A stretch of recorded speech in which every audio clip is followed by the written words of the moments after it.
और अब देखिए आज की 100 बड़ी खबरें सुपर 100 में। वेनेजुएला की राजधानी काराकास में राष्ट्रपति भवन के पास फायरिंग, राष्ट्रपति भवन के ऊपर देखे गए ड्रोन, एयरक्राफ्ट की भी आवाजें सुनी गई। वेनेजुएला की सिक्योरिटी फोर्सेज ने ड्रोन्स पर फायरिंग की। काराकास में कई जगहों पर बिजली गुल है।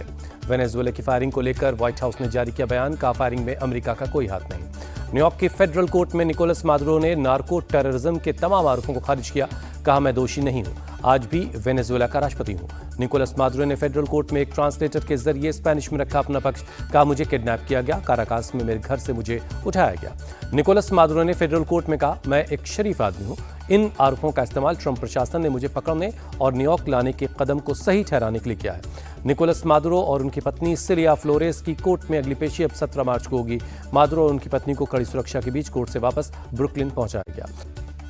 डेमोक्रेट सीनेट चक शूमर ने वेनेजुएला में ट्रंप के एक्शन को बताया खतरे की शुरुआत, कहा अमेरिका जब भी सत्ता परिवर्तन की कोशिश में शामिल हुआ, अमेरिकियों को खून और धन से इसकी कीमत चुकानी पड़ी। चक शूमर ने ट्रंप की ग्रीनलैंड और दूसरे देशों पर विदेश नीति का जिक्र करते हुए दी चेतावनी, कहा अमेरिका की जनता ने अंतहीन युद्धों के एक और दौर के लिए सहमति नहीं दी थी। वेनेजुएला के उपराष्ट्रपति डेल्सी रॉड्रिग्स ने संभाला अंतरिम राष्ट्रपति का जिम्मा। शपथ ग्रहण समारोह में वेनेजुएला के लोगों से एक राष्ट्र के रूप में शपथ लेने की अपील की। अपने भाई और नेशनल असेंबली के अध्यक्ष जॉर्ज रॉड्रिग्स के सामने खड़े होकर डेल्सी ने कहा कि देश की स्थिरता और शांति के लिए खतरे के ऐसे भयानक वक्त में हम वेनेजुएला को आगे बढ़ाएंगे। मेक्सिको के राष्ट्रपति क्लाउडिया शेनबॉम ने राष्ट्रपति ट्रंप के हमले की धमकी को नजरअंदाज किया, कहा मुझे कोई खतरा नहीं दिखता। बांग्लादेश में पिछले 24 घंटे में 2 हिंदुओं की हत्या, बीती रात करीब 10 बजे नरसिंगदी जिले के चेरसिंदूर बाजार में मोनी चक्रवर्ती की हत्या कर दी गई। अज्ञात कट्टरपंथियों के हमले में कारोबारी मोनी बुरी तरह जख्मी हो गए। हमलावर मौके से फरार, इलाज के दौरान मोनी की मौत हो गई। मोनी चक्रवर्ती से पहले बांग्लादेश में एक और हिंदू युवक राणा प्रताप बैरागी की गोली मारकर हत्या कर दी गई। जेसोर जिले के मोनीरामपुर इलाके में मची दहशत। बांग्लादेश में अल्पसंख्यकों के खिलाफ बर्बरता जारी। झेनाइदा जिला के कालीगंज में 40 साल की एक महिला से गैंगरेप की घटना सामने आई।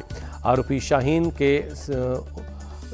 शाहीन ने गैंगरेप के बाद पेड़ से महिला को बांधकर उसके बाल काटे, पीड़िता के साथ बर्बरता का वीडियो बनाकर सोशल मीडिया में वायरल किया।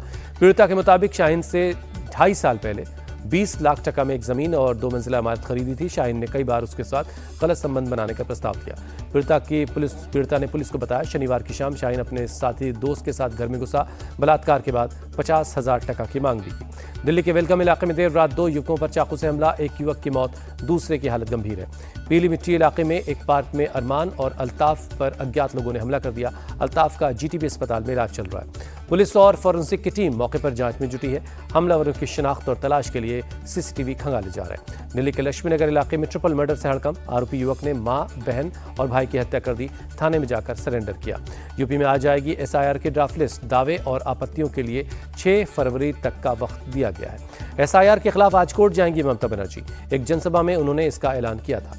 भागलपुर में जनता दरबार के दौरान डीसीएलआर पर भड़के डिप्टी सीएम विजय सिन्हा, कहा रिटायरमेंट से पहले ही वीआरएस दिलवा दूंगा। डिप्टी सीएम विजय सिन्हा ने जमीन से जुड़े मामलों की सुनवाई की। एक शिकायत पर सीओ से कहा लटकाओ भटकाओ वाला रवैया नहीं चलेगा, 15 दिन में इसका निदान करें। यूपी के सीएम योगी आदित्यनाथ आज करेंगे प्रेस कॉन्फ्रेंस, विकसित भारत जी राम जी कानून पर करेंगे बात। यूपी में पंचायत और विधान परिषद का चुनाव अकेले लड़ेगी कांग्रेस। प्रदेश अध्यक्ष अजय राय बोले हम विधानसभा की सभी 403 सीटों पर तैयारी कर रहे हैं। अजय राय के बयान पर समाजवादी पार्टी का पलटवार। प्रवक्ता उदयवीर सिंह बोले हाईकमान के फैसले से पहले बयानबाजी ठीक नहीं। दिल्ली विधानसभा के शीतकालीन सत्र का आज दूसरा दिन है। पहले एलजी के अभिभाषण पर चर्चा होगी, फिर वायु प्रदूषण पर प्रस्ताव आएगा। भारतीय ओलंपिक संघ के पूर्व अध्यक्ष और वरिष्ठ नेता सुरेश कलमाड़ी का निधन। 81 साल की उम्र के कलमाड़ी का पुणे में लंबी बीमारी के बाद आज सुबह करीब 3 बजे देहांत हो गया। सुरेश कलमाड़ी का आज दोपहर 3:30 बजे पुणे में अंतिम संस्कार होगा। दोपहर 2 बजे तक कलमाड़ी हाउस में अंतिम दर्शन के लिए पार्थिव शरीर रखा जाएगा। इंदौर के भागीरथपुरा इलाके में दूषित पानी से मौत के मामले में आज हाईकोर्ट में सुनवाई होगी। कोर्ट में 3 जनहित याचिकाएं हैं।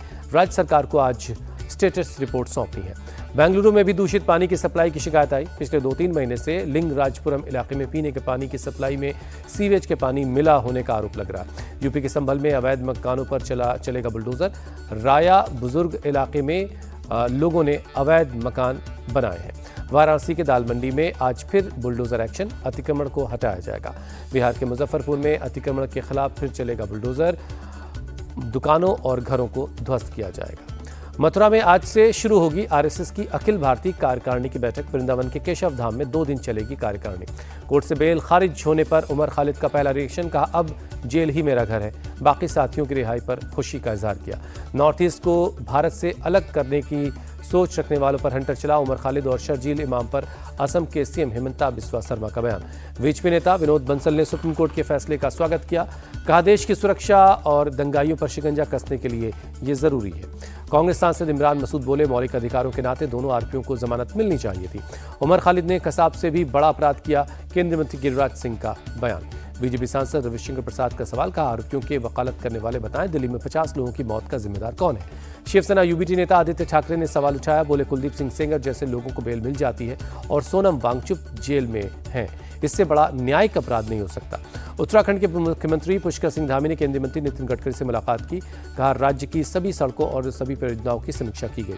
पुष्कर सिंह धामी ने कहा बैठक में बीआरओ के काम की भी समीक्षा हुई। केंद्रीय मंत्री नितिन गडकरी का शुक्रिया अदा किया। इन्वेस्टर्स की पहली पसंद बना उत्तर प्रदेश। 33 से ज्यादा नीतियों ने निवेशकों को प्रभावित किया। पिछले 1 साल में उद्योग जगत से कई प्रस्ताव आए हैं। प्रदेश के $1 ट्रिलियन की इकोनॉमी बनाने पर सरकार का फोकस है। कनाडा के साथ भी निवेश का लेकर के प्रस्ताव है। झांसी की पहली महिला ऑटो ड्राइवर अनीता चौधरी की गोली मारकर हत्या। पूर्व परिचित मुकेश झा पर हत्या का आरोप। पुलिस ने मुकेश पर 25,000 का इनाम घोषित किया। मुजफ्फरनगर में पुलिस की गौ हत्या के आरोपियों से मुठभेड़। जवाबी कार्रवाई में एक बदमाश को गोली लगने से घायल, दूसरा बदमाश गिरफ्तार हुआ। पुलिस ने घायल बदमाश को अस्पताल में भर्ती करवाया। पकड़े जाने पर बदमाश ने हाथ जोड़कर सबके सामने कहा अब ये गलती दोबारा नहीं करेंगे। यूपी के कन्नौज जिला जेल की सुरक्षा में बड़ी चूक। 2 कैदी जेल की दीवार फांदकर फरार हो गए। कंबल को काट कर बना ली थी रस्सी।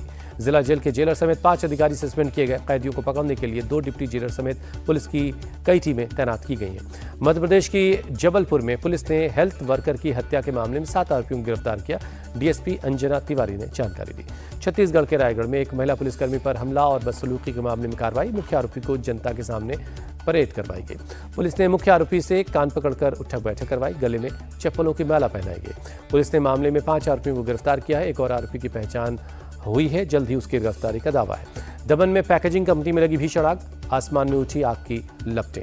हादसे में बड़े पैमाने पर नुकसान की आशंका है। किसी तरह की जनहानि की खबर नहीं है। दमकल की गाड़ियों ने घंटों की मशक्कत के बाद आग पर काबू पाया। आग लगने की वजहों की जांच की जा रही है। आंध्र प्रदेश के कोनासीमा में जोरदार धमाका। गैस रिसाव के बाद तेल के कुएं में आग लग गई। किसी के हताहत होने की खबर नहीं। दिल्ली ब्लास्ट केस के आरोपी यासिर अहमद डार की न्यायिक हिरासत बढ़ाई गई। स्पेशल एनआईए कोर्ट ने कस्टडी में भेजा। हापुड़ में फ्रैक्चर गैंग के 3 बदमाश गिरफ्तार। फायरिंग कर इलाके में मचाते थे दहशत। यूपी पुलिस के पकड़ते ही माफी मांगते दिखे।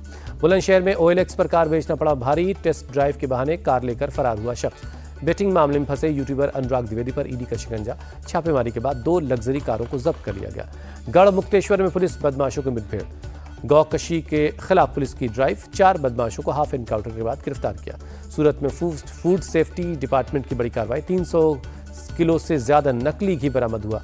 पाम ऑयल और सोयाबीन का बड़ा जखीरा भी मिला।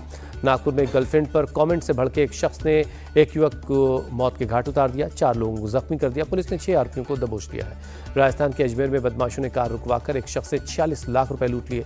सीसीटीवी के आधार पर पुलिस आरोपियों की तलाश कर रही है। राजस्थान के झालावाड़ में नशा तस्कर रामलाल की काली कमाई पर चला पीला पंजा। जंगल की जमीन पर बनाए गए अवैध मकान को ध्वस्त किया गया। आंध्र प्रदेश में नशा तस्करों के खिलाफ बड़ी कार्रवाई।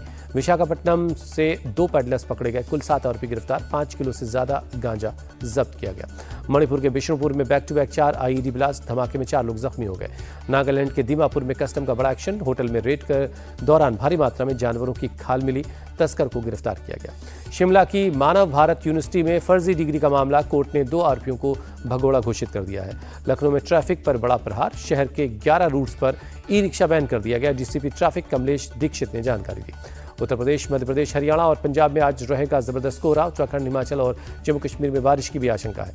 दिल्ली में शीतलहर से आम जनजीवन बेहाल। जरूरतमंद लोग अब रैन बसेरों में शरण ले रहे हैं। मथुरा में ठंड के साथ कोहरे की मार। बीती रात कई इलाकों में विजिबिलिटी काफी कम रही। कोहरे की वजह से सड़क यातायात प्रभावित रहा। गाड़ियों की रफ्तार पर ब्रेक से लग गई है। केदारनाथ में सीजन की दूसरी बर्फबारी।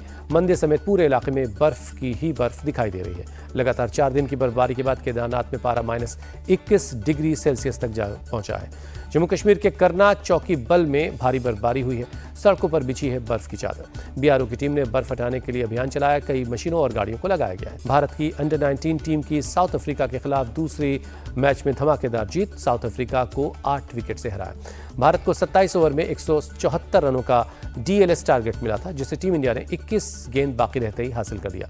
वैभव सूर्यवंशी ने साउथ अफ्रीका के खिलाफ 19 गेंदों पर बनाई 50, 24 गेंदों पर 68 रन बनाए। वैभव ने अपनी पारी में 10 छक्के लगाए और एक चौका भी जड़ा। 68 में से 64 रन बाउंड्री से हासिल किए। बांग्लादेश सरकार ने अपने देश में आईपीएल के प्रसारण पर बैन लगाया। मुस्तफिजुर रहमान को कोलकाता नाइट राइडर्स टीम से बाहर करने के बाद लिया फैसला।